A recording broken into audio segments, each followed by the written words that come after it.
The Lord be with you. And also with you. Let us pray. Gracious God, in this hour, open our hearts and minds to receive your presence, to receive your confidence, comfort, and strength, that we might go forth with your confidence, strength, into a hungry and hurting world. We ask it in Christ's name. Amen. Does that have a name? Dixie? Dixie the what? Dixie the pink angel rabbit bear? Oh, it's a bear. An angel bear? Come on and sit. So, how many of you have T-shirts at home that you wear on a regular basis? Do you ever wear T-shirts, shirts, something like that? Yeah, sometimes. Yeah. So the shirts you picked this morning, how did you choose what you decided to wear? How did you choose pink and blue and patterns and stripes? No clue? Mom just said, there you go, or Dad said, I like this one, or this, there's a clean one, grab that, right? I've got a whole drawer full of T-shirts, T-shirts from when I went someplace and I wanted to remember the place, or I did something and I wanted to remember it. And every other day or so, I try a different one for when I go out to walk the dog. And someday I pick the blue one. Sometimes I pick the green one. I'm kind of partial to maroon right now. I like my maroon T-shirts because it's fall out.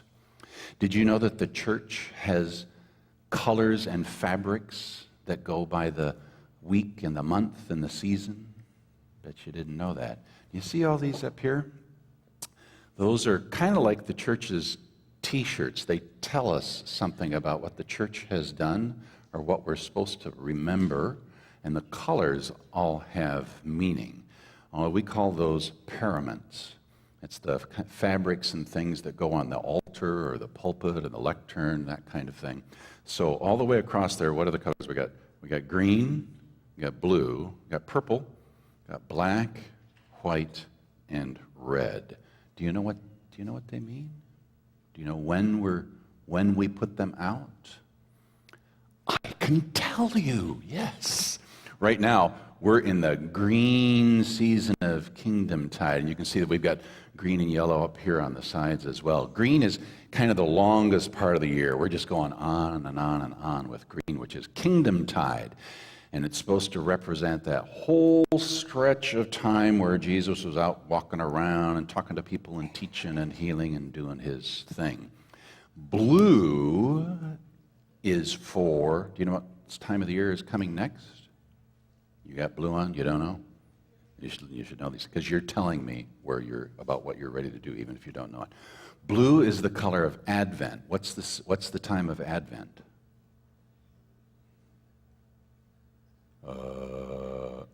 What? Bingo. Christmas. Yeah, Advent's about getting ready for Christmas. So blue is the color for Advent. Purple. What's the color purple for? What comes after Christmas time? Into the new year. Goes into the season of Lent when we're getting ready. Oh, what? What? Almost. Yeah, but first we got to go through a few other shirts, a few other changes of color. So from the purple of Lent, then right down in the last week coming up to Easter, the black is for Maundy, Thursday, Good Friday. That's a part of Easter too. And then finally white. Yeah, white is the color of resurrection and new beginning. So that's for Easter. And then what comes after Easter? What's the red for? No. We could make it that way, but it's not. That's the blue. What do you can you see the shape in the red on that one? Kinda, maybe, sorta. What does it look like? A bird, yes. Are there any stories in the Bible about birds and fire and wind and redness? It's a long ways away. It'll be in June. That's Pentecost. And that's the last one and the biggest one we're looking at right now because that's what we celebrate as the birthday of the church. That's when we all kind of get going together in the church at the start of Pentecost. When the Spirit comes down, sets fire to everybody. They got the flames over their heads. Remember when we had the fans and the leaf blowers in here? That's Pentecost. So when you come into the church every Sunday, you'll see a color, usually up here and somewhere on the altar. And every time it's just like you putting on a shirt, it's trying to tell you something about what time of the year it is and what we're doing together. So we're in Kingdom Tide now. Pretty soon it'll be Turkey Day, and then it'll be Advent, and we'll all wear blue. Okay? That's the plan. Let's pray before you go. Gracious God, we give you thanks that down through the years, those who have come before us have showed us the way to remember what you have done and to point us towards what you are doing. Thank you in Christ's name. Amen. Our entry into the time of prayer today is by the way of a poem. In this poem, the writer reflects on our strong temptation to expect God to follow our lead in prayer, that by our forming words around our wants, God will step up and sign off on our prayer list. Instead, we are called into confession. The title is Having Confessed by Patrick Kavanaugh. Having confessed, he feels that he should go down on his knees and pray for forgiveness and for his pride, for having dared to view his soul from the outside. Lieth, time has its own work to do. We must not anticipate or awaken for a moment. God cannot catch us unless we stay in the unconscious room of our hearts. We must be nothing that God may make us something. We must not touch the immortal material. We must not daydream tomorrow's judgment. God must be allowed to surprise us. We have sinned like Lucifer by this anticipation. Let us lie down again deep in the anonymous humility, and God may find us worthy material for his hand.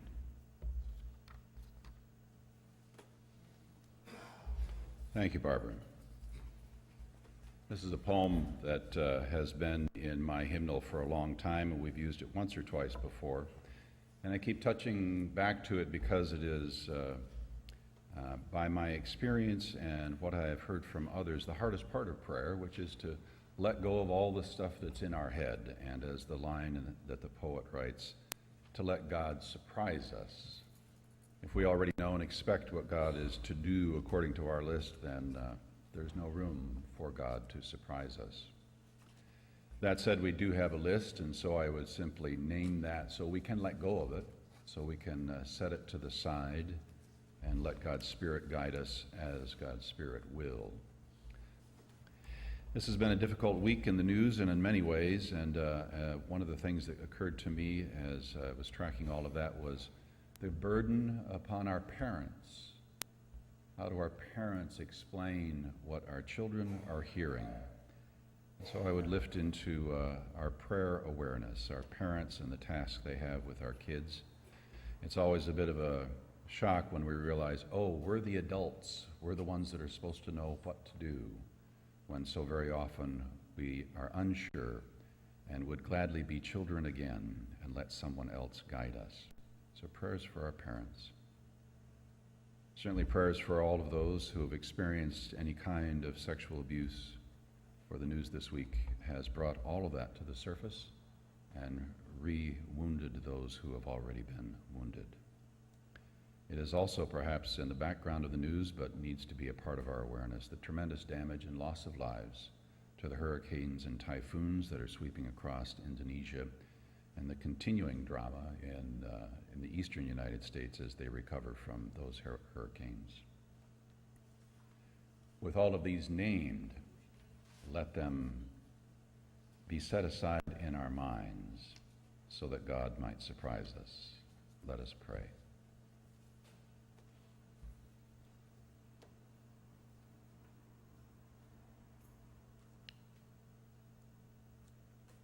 Gracious God, we would empty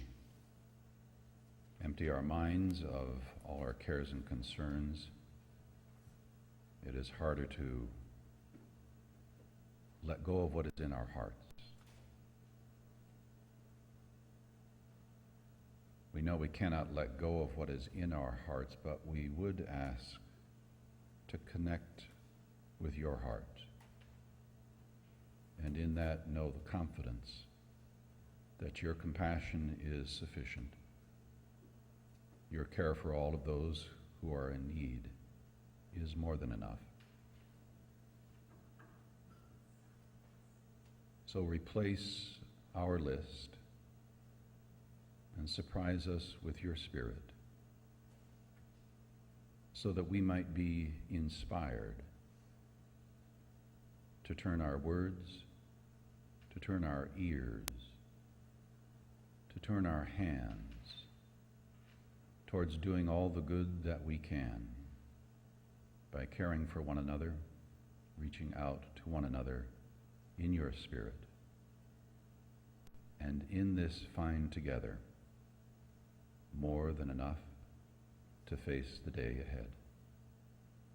We ask it in the name of the one who told us how to pray with these words: Our Father, who art in heaven, hallowed be thy name. Thy kingdom come, thy will be done, on earth as it is in heaven. Give us this day our daily bread, and forgive us our trespasses, as we forgive those who trespass against us. And lead us not into temptation, but deliver us from evil. For thine is the kingdom, and the power, and the glory forever.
Been ducking the news this last week? Been on a long airplane flight, don't know what's going on? Been living in a cave on a lost island, don't know what's going on? Well, lucky for you, I've got the latest issue of the Persian Gazette to bring us up to date on what's been happening in the capital city.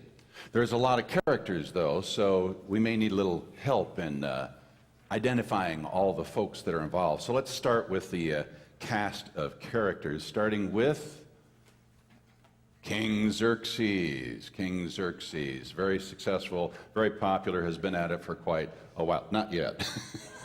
I'll come to you, King. King Xerxes matched by his Queen Vashti. Queen Vashti, key figure in the story we're about to hear.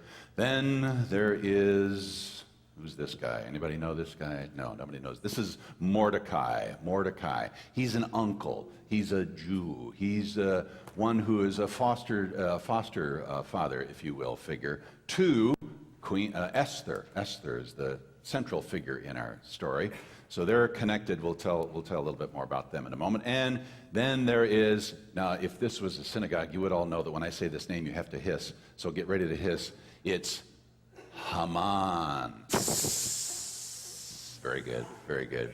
And his wife Zeresh, who also gets a little bit of hissing, although she was pretty savvy along the way. So our story, three other elements to keep track of as we go along here. What's at play in the story is the crown, the queen's crown, as well as in some way the king's crown, the royal power and authority and all the stuff that goes with that. There is also, like in any good drama, death. Death lurks around the corner in every way, around each character. And interestingly enough, in this particular story, the ledger book, the record book, the royal book that keeps track of what has been done and what is to be done, turns out to be a very important part of what's going on. So now let's dive into the news of the day about the king, his viceroy, the uncle, the niece, the princess, and all the rest. So we start with, oh, I forgot, one more motif you can keep track of. We'll be counting as we go along. 7 different banquets. Banquets is very much a part. Banquets, feasting, partying, drinking is very much a driving factor in this story about Queen Esther. So we're in Persia. You know where Persia is? Kind of Iraq, Iran. Actually, Persia was a huge at one time area that covered a good portion of the Middle Eastern world. And King Xerxes has been, at this point, in power for 3 years. He has consolidated his power. He's got he's got everything. In fact, he's got so much of everything, and he's so happy about it that he throws not just a party, but a wild party that goes for 6 months. They have a party. The entire country shuts down, and they have a party for 6 months. Okay, that's maybe kind of a bit of a fish story, you know.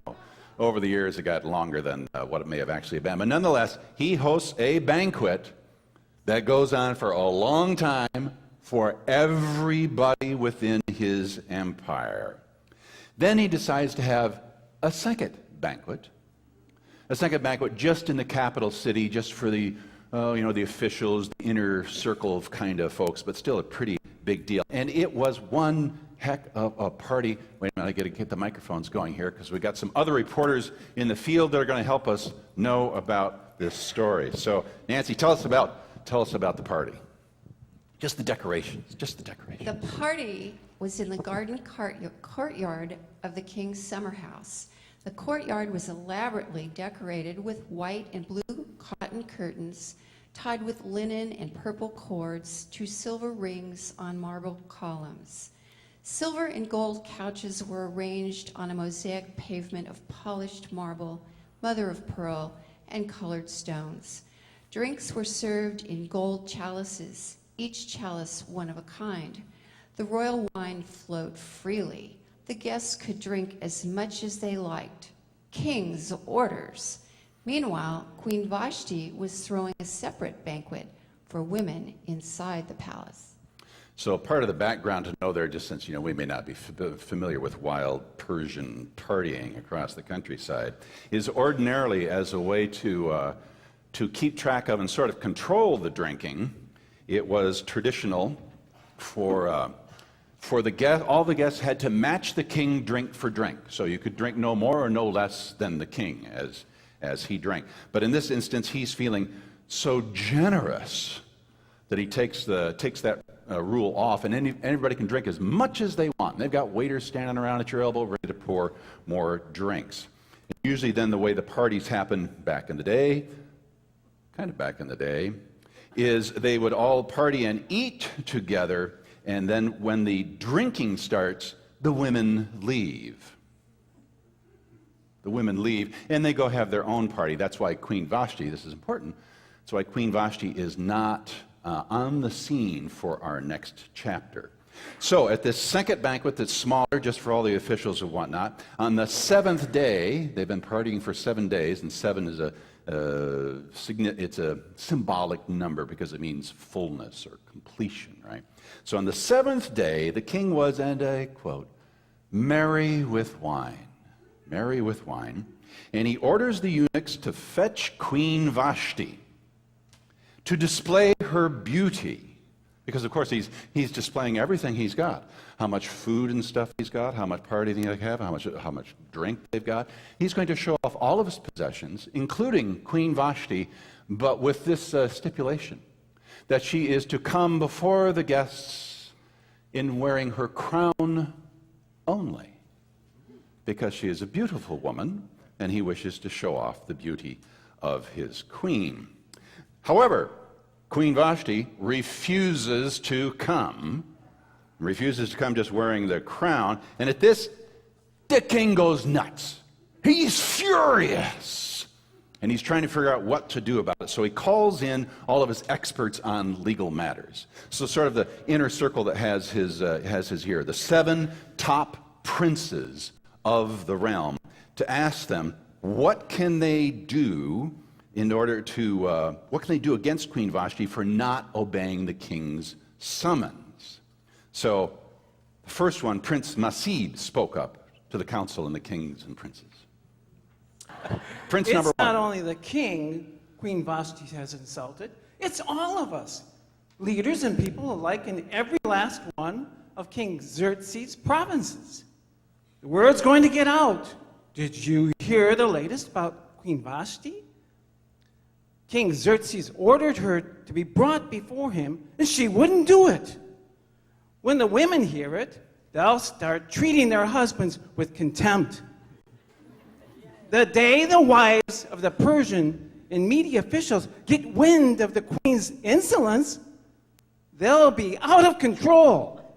Is that what we want? A country of angry women who don't know their place? Goodness gracious. Next, Mashir spoke up. So, if the king agrees, let him pronounce a royal ruling so that it cannot be revoked, that Vashti is permanently banned from King Xerxes' presence.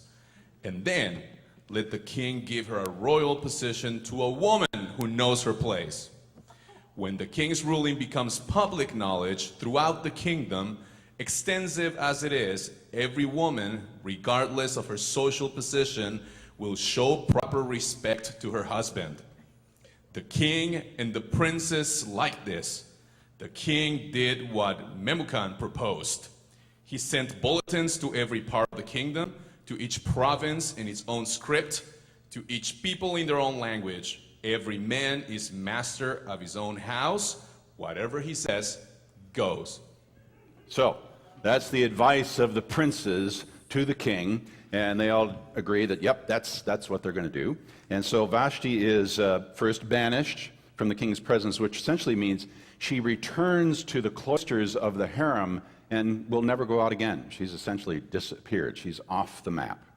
So now the king has to make arrangements for a new queen from a selection of beautiful young virgins from throughout the empire. That's how it works when you're king. So they send out the word, round up all of the most eligible young women, and then they are all given, do I have a picture of this? No. They're all given cosmetic treatments. It's interesting, this is in the Bible. They are given a long period of cosmetic treatments, special care by the eunuchs who know how to do this and get them all buffed up for their appearance before the king. Now, among these women, among the tribes and people that have been conquered by King Xerxes as a part of his extraordinary rule, including the Jews, is this Jewish orphan named Esther, who is raised by her uncle Mordecai. Now, the key here is that some rabbinic commentators say that she was actually Mordecai's wife, because in the Torah, an uncle is allowed to marry his niece. Again, that's how it was back then. Nonetheless, he is her steward and taking care of her, and so he makes sure that she gets a chance to participate in this appearance before the king, because that would be a good thing for them fiscally and otherwise, and she wouldn't be running around on her own. She'll be a part of the king's consort. She does indeed, the text says, find favor in the king's eyes. Finds favor in the king's eyes, which means they had a wonderful night together, apparently, and so he decides to throw banquet number 4 in honor of that, and another holiday is announced, and she is crowned as the new queen, which means she's first among all those in the harem. But on the advice of her uncle, on the advice of Mordecai, she does not reveal that she's Jewish, right? So that's under wraps for now. So Mordecai, now that Esther is inside the royal palace and a part of the harem, Mordecai sort of takes up residence and spends his day at the royal gate, because in this way he can kind of get a sense of what's going on in there, and he makes friends with the guards, and so he can pass word to her and find out from her how she is doing.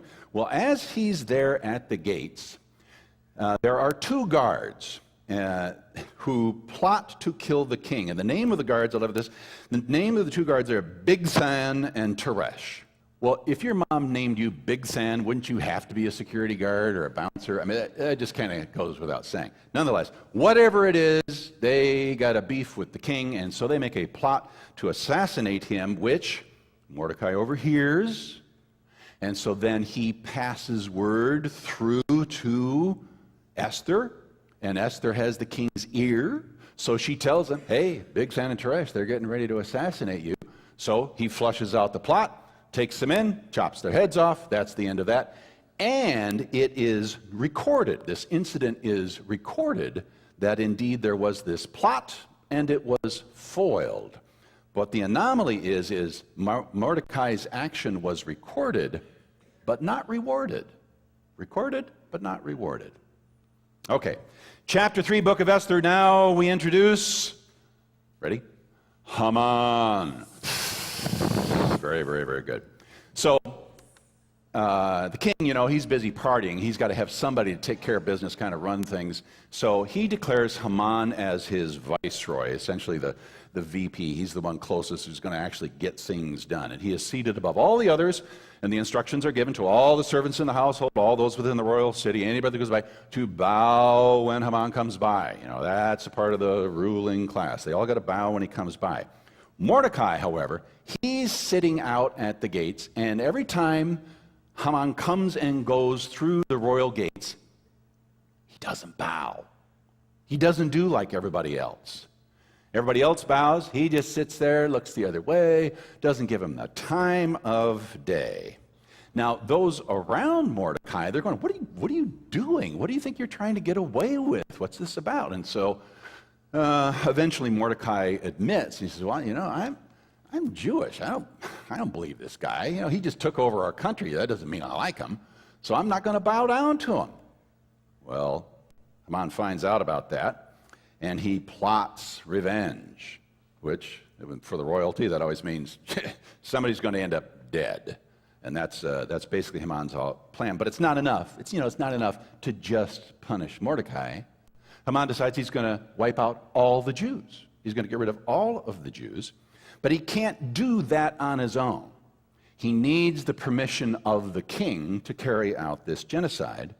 And he figures out how to do it by, he's going to buy the right to do that. He's basically going to pay for the privilege of carrying this out. So here, this is the argument he makes with the king there. Haman spoke with King Xerxes. There is an odd set of people scattered throughout the provinces of your kingdom who don't fit in. Their customs and ways are different from those of everybody else. Worse, They disregard the king's laws. They're an affront. The king shouldn't put up with them. If it please the king, let orders be given that they be destroyed. I'll pay for it myself. I'll deposit 375 tons of silver in the royal bank to finance the operation. The king slipped the royal ring from his hand and gave it as his approval to Haman for this genocide. So now the plot thickens, and Haman goes to work with his officers, and they cast lots to find what's the right day for this slaughter to occur. It must be propitious. It's the casting of lots. That's what Purim means. The Purim, the Pur is the lot. That's where this festival comes from within the Jewish tradition around Purim. So they roll the dice, they figure out the right day for it, and indeed a royal decree is posted throughout the kingdom to kill all the Jews on that date. And once it is successfully posted, guess what? Of course, the king and Haman go and have another banquet and have a bunch of drinks to celebrate what they're going to do. Well, Mordecai hears about this impending genocide of his people. And so he goes into appropriately mourning, fasting, wearing sackcloth, and he protests at the royal gate. He makes his presence known there to protest this impending disaster. And there at the gate, he sends word in to Esther about this death warrant on the people and tries to convince her that she needs to intercede with the king. And he includes a copy of the public posting of what is going to happen. So that makes its way through to Esther, and she hears all of that. But where's Pam go? Here, okay. So she hears about that and talks it over with the eunuchs and the other girls in the harem, and then she sends this word back to Mordecai. Everyone who works for the king here, and even the people out in the provinces, knows that there is a single fate for every man or woman who approaches the king without being invited: death. The single exception is if the king extends his gold scepter, then he or she may live. But it has been 30 days now since I've been invited to come to the king. Now, when Mordecai heard that Esther said she would not go before the king, could not go before the king, he sent her this message: don't think that just because you live in the king's house, that you are the one Jew who will get out of this alive. If you persist in staying silent at a time like this, help and deliverance will come for the Jews from someplace else, but you and your family will be wiped out. Who knows? Who knows? Maybe you were made to be queen for just such a time as this. Esther sent back her answer to Mordecai: go and get all the Jews living in the city together. Fast for me. Don't eat or drink for 3 days, either day or night, and I and my maids will fast with you. If you will do this, I'll go to the king, even though it's forbidden. If I perish, I perish. If I die, I die. So Mordecai does get everybody to join in the fast. And they wear their sackcloths and ashes, and they do this for 3 days. And on the third day, Esther puts on her royal robes and goes to the king's court. Now, he sees her there. Remember, he hasn't seen her in over a month. You can guess the reasons for that. But he recalls her extraordinary beauty. And so he indeed stretches out the royal scepter towards her to show that she is not to be punished for having approached the throne. When she approaches, King Xerxes asks, "What is it, Queen Esther? What is your request? Surely you shall have it, even unto half my kingdom." And she says, "If it pleases the king, let him and his viceroy Haman come to," you guessed it, "a banquet that I have prepared in my court today for the king." Now the king summoned Haman right away, and they went to the dinner with the courtesans and the harem. And while they were drinking wine, the king asked again, What is your petition, Esther? It shall be fulfilled." She asks him to come to a second banquet, more intimate, more private, and to bring Haman. They agree to do this. Haman left the palace that day happy, beaming. But then he saw Mordecai sitting at the king's gate, ignoring him. Haman was furious with Mordecai, but he held himself in and went on home. Then he got his friends together with his wife Zeresh and started bragging about how much money he had, his many sons, all the times the king had honored him, and his promotion to the highest position in the government. On top of all that, Haman continued, Queen Hester invited me to a private dinner she gave for the king, just the three of us. And she's invited me to another one tomorrow.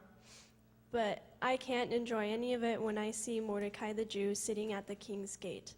His wife Zeresh said, build a gallows 75 feet high. First thing in the morning, speak with the king, get him to order Mordecai hanged on it. Then happily go with the king to dinner. Haman liked that. He had the gallows built. So the plot thickens yet again. The gallows is built. Haman is laying in wait for Mordecai. Trouble is coming for sure. Meanwhile, that very night, King Xerxes has insomnia. He can't go to sleep. So what do you do when you're the king and you can't go to sleep? He has a pretty good idea. He calls for the officials to come in, and they begin reading to him from the royal court records. In other words, he's trying to put himself to sleep by listening to a bunch of dull details in history. But in the course of hearing that, he hears about Mordecai and how Mordecai saved his life.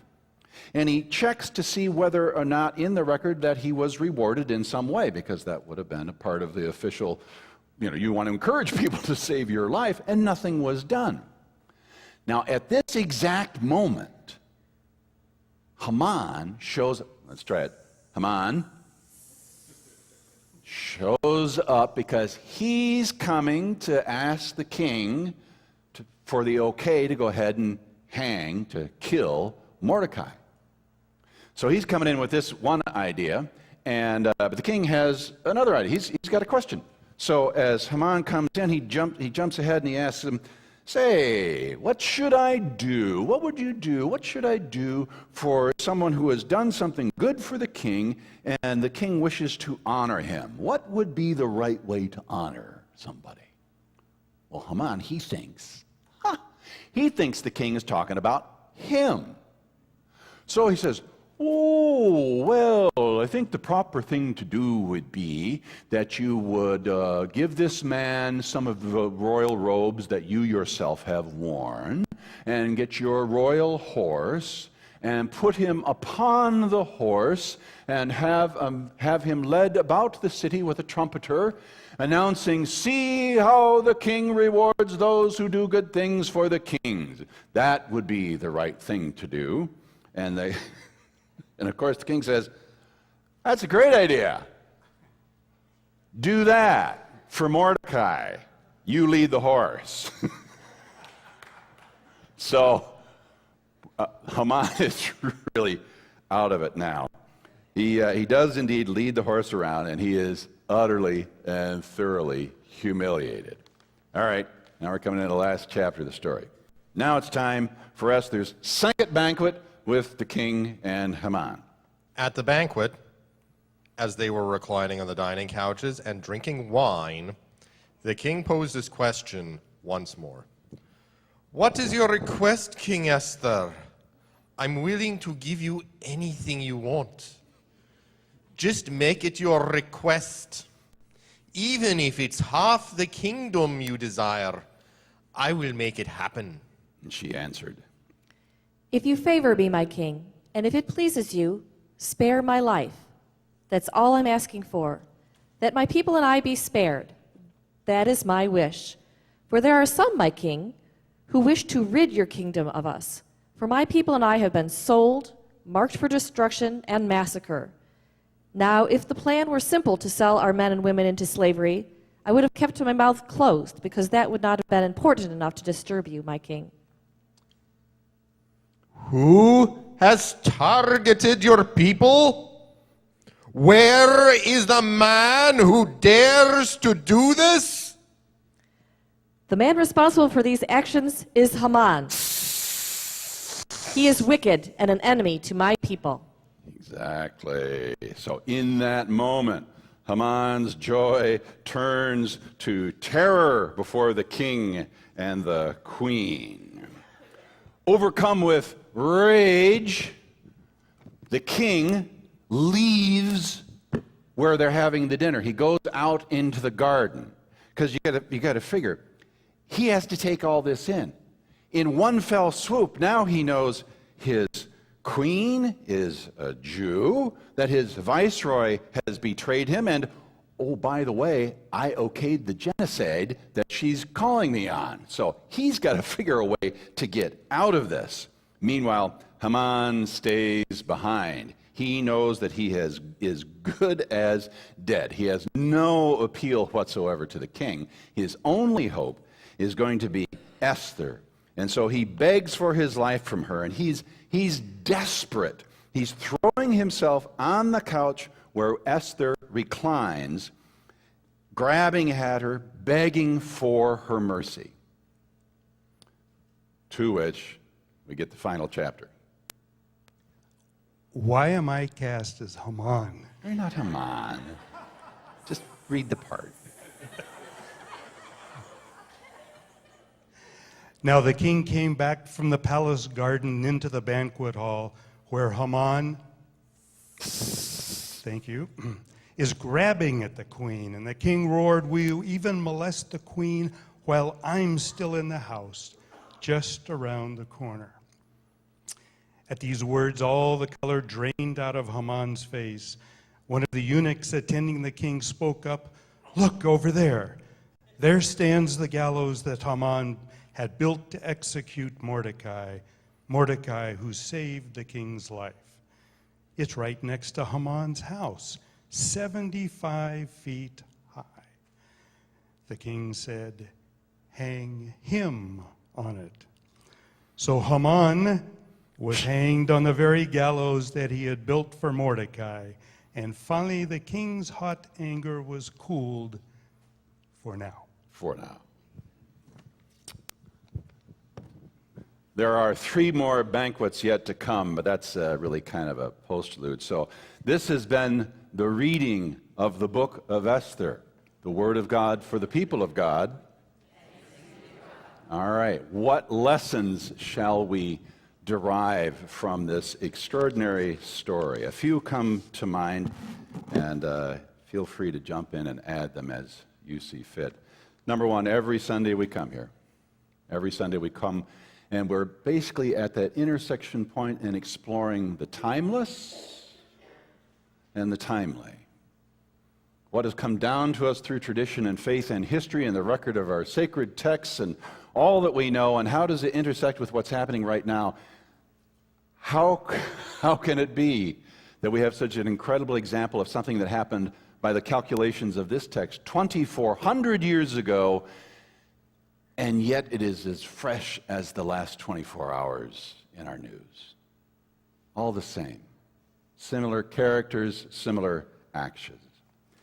When I first started reading the story, I went back through all of it, and I was thinking, so what, in any story, what tips the domino? What gets the story going? And my first thought was, especially given the news cycle, well, it's Queen Vashti. She's the one who tips the first domino because she's the first one to say, no, I won't parade around in just my crown. I will not participate. You think that's right? No. The real story begins with who set up the dominoes. Who set up those dominoes? The culture of the ancient Middle East is still alive with us today. A culture and an arrangement of dominoes of cause and effect. It's rooted in the assumption of power, and particularly the assumption of patriarchy, the sense of entitlement, that those in power can call up a woman and command her to parade naked before the public and his friends. Who sets up the dominoes? Then who tips them over? Who messes with that system that has been established both then and now? We went to print, and Pam got it all the way printed, and I realized I wanted to change the title of the sermon just a little bit. And then afterwards, after you put it to print, I realized, no, the real title of this story, of the sermon, should be Boys Getting Drunk and Angry and Girls Getting Even. Am I right? I think so. More lessons to be learned if we're reading it closely. Hopefully those of you younger and older will see, gosh, is this anything new? Too much partying and drinking is likely to get you in trouble you did not plan for and end badly. 2,400 years ago, 24 hours ago.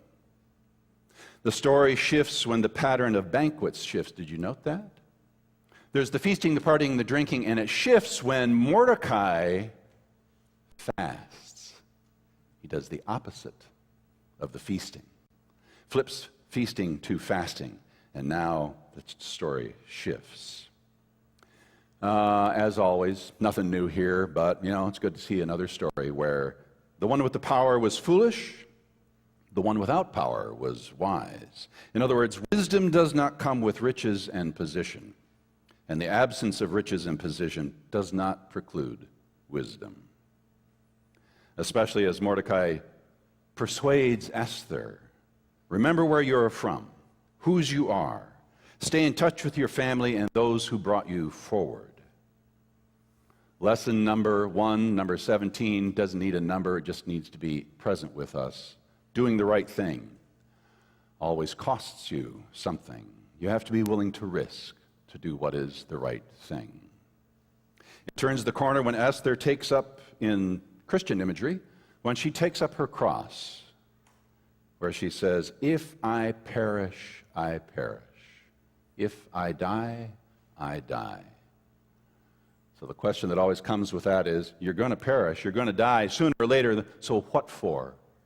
What will you give your life for? In this story, she's willing to perish and risk everything, not for herself, but for her people. Lesson number 10, maybe where you are is because you're supposed to do something. Maybe you're there at this time for this particular task. It's not always welcome, but it may be why you are there. And the clue is that the harder it is, probably the more right it is. Stray footnotes. If you really want to bug the ruling class, hang outside their security gates and don't wave and bow at them. Real simple. Under no circumstances, I love this, under no circumstances, assume you know who the other person is talking about. Right? King's asking Haman about how to, Haman thinks, he thinks it's all about him. And then right with that, when you've fallen in a hole, quit digging. Right? Haman is, he's been digging this hole all the way through, and he gets to the end, he's scraping the bottom, pleading with Esther. It does strike me, based on one of the little clips in the news this week, is what Esther does, she is risking herself for her people. One of the news analysts today talked about and reminded us that what our government is supposed to be doing, is supposed to be about, is for we the people. We the people. And the question is, who's in that we? Who gets to draw that circle of who is in we the people? For us within the faith community, we are called to always, always, always draw that circle broader and wider so that it is as wide as God sees. In other words, all people. All people are worthy. All people are worthy of respect at the very least. And for people within the Christian tradition particularly, not just respect, but compassion. Compassion wedded with justice is the claim of the gospel upon all of us. That's the Beatitudes. Blessed are those who are oppressed, those who are on the bottom, those who are disadvantaged, those who don't have power. Blessed are those, for they shall see God, for they shall know peace. This is the nature of God. We are all God's people undivided. The first great division we are continuing to experience from that day until this is the division by gender. We continue to be out of balance. How shall we bring balance? The Esther story, by the rabbinical commentary as well as the Christian commentary is, here is a whole story in which God's name is never mentioned. And what happens is at the hands of the players, but most particularly Esther. In other words, the action is in our hands. In faith, we would say, we have been given what we need to do what we need to do. So what are we going to do? Thanks be to God, who keeps messing with us, that we might come into the kingdom. Amen.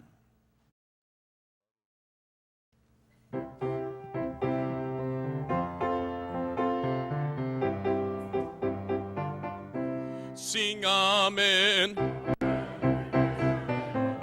Sing amen. Sing amen. Amen. Amen. We praise your name, O God. Sing amen. Sing amen. Sing amen. Amen. Amen. Amen. We praise your name, O God. If you're here for the first time, we want you to have a special invitation to join in a time of coffee and fellowship, snacks over on Brooks Hall patio. Everybody else, you know where you need to go, and Ruth is waving her hand. Inside. Inside. It's a beautiful day out. Why not? Okay, whatever you say. Inside for snacks and refreshments. The discussion groups follow immediately after that. Feel free to join us in either Harwell Parlor or in the main hall. Now may you go in God's peace, but carry with you God's fire. For indeed there are fires to be lit and thirsts to be quenched. Go in the name of Christ. Amen.